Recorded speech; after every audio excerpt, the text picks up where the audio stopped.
समाचार अब तक, सत्य का साहस। नवीन वर्षाच्या उंबरठ्यावर उपराजधानी गणेशपेठ पोलीस ठाण्याअंतर्गत येणाऱ्या नागपूर बसस्थानक संकुलात 50 वर्षीय योगेश उंबरे या फळ विक्रेत्याचा चाकूने वार करून निर्घृण खून करण्यात आला होता।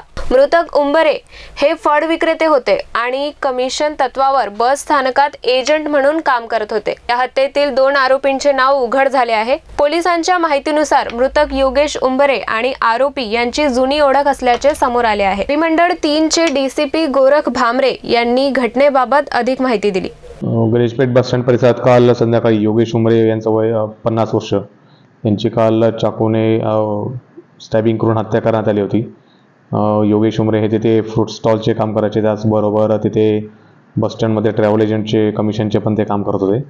हत्या करणाऱ्या आरोपींचे नाव निष्पन्न झाले आहेत। त्याच्यामध्ये ते चेतन पाटील आणि चेतन बगमारे हे 2 युवकांनी हत्या केल्याचे निष्पन्न झालेले आहे। दोघांच्या शोधासाठी टीम्स रवाना झालेल्या आहेत। याच्यामध्ये एक्झॅक्ट रिझन आता आपल्याला स्पष्ट नाही आहे। त्यांच्यामध्ये काय जुना वाद होता की तात्कालिक कारणाने हत्या झालेली आहे।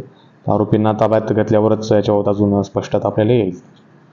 जी माहिती समोर येत आहे त्यानुसार आरोपी आणि मृतक यांचे ओळख होती आणि त्यांचे संबंध पण होते आणि जे मृतक होते त्यांचे त्याच परिसरात फ्रूट स्टॉलचे आणि ट्रॅव्हल एजंटचे काम होते। त्याच्यात संध्याकाळी अंदाजे 7:30 ते 7:45च्या सुमारास घटना घडलेली आहे।